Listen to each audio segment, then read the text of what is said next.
I bought a bag of mixed lollies to share with the team, but when we opened the packet, it had a couple of really good ones, then mostly green ones, and nobody really likes them. I felt like I'd wasted my money, but it also got me thinking about how we face the same situation in hotels with our mix of guests.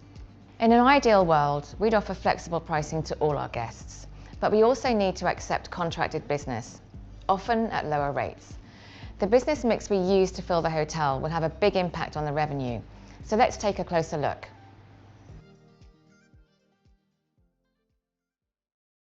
Later this month, a big football game is taking place near our hotel, and some fans have requested a large group booking. The group rate isn't as profitable as the public rate will be closer to the match date. So should we hold out for transient guests who will bring in higher revenue, or accept the group? We need to consider whether 1, there are more convenient competitors in the market, 2, whether other groups are already booked into our hotel, and 3, our current business on the books and forecast.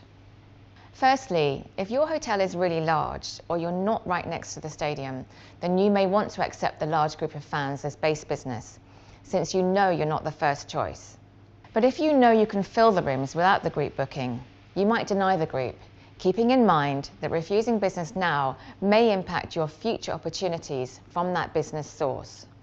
Secondly, if another group from a different segment, say a wedding, has already been accepted into the business on that date, consider why that was. Is it more profitable? If not, make sure the sales team is aware of key dates where we have the opportunity to accept more profitable segments. Calculating the optimal market mix for any one day can be challenging.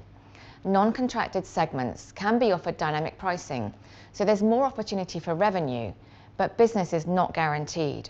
On the other hand, contracted business is guaranteed, but must be accepted at the contracted rate, so revenue potential is capped. A smart business mix strategy will take all these factors into account. Sometimes the business mix we want to accept is not the same as the business mix we have to accept. Let's look at how this can affect final revenue. Imagine you have 200 rooms, but demand is for 240.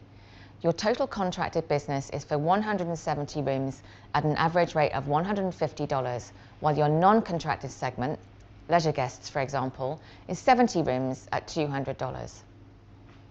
In our ideal mix, we want to accept all 70 non-contracted rooms because they're of higher value, but to do that, we'd need to deny some of the contracted business. If we did this, we'd make a total of $33,500 and a revenue per available room, or RevPAR, of $167.50. But we need to accept our contractual commitments first. Remember, there are 170 of these and we have 200 rooms, meaning we can only accept 30 of our non-contracted guests. Our final revenue is $31,500 and a RevPAR of $157.50. Although this mix represents $2,000 of potential lost revenue for that day, honouring the contractual agreements gives you the opportunity to accept longer-term repeat business that may offer more value and support revenue during low periods. What do you do if there's simply too much contracted business in your mix?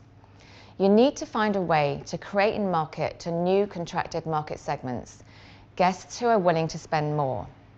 These will balance out the mix between higher profit opportunity and guaranteed revenue. In short, you will need to accept contracted business, but small changes in segmentation will help boost revenue. Now it's your turn. Take a moment to think about the segmentation mix at your hotel. Which segments drive the highest revenue per room sold? What is the optimal mix of contracted versus non-contracted business? And what revenue opportunity can be unlocked? I've prepared these questions in a document. Download it now. Here are 3 key insights to optimize your business mix. 1, how the hotel is filled has a big impact on the revenue the hotel makes. 2, honor your contractual commitments. Your sales team worked hard to get them. And 3, understand that too much contracted business limits the opportunity to apply flexible pricing and restricts the ability for the hotel to generate more revenue.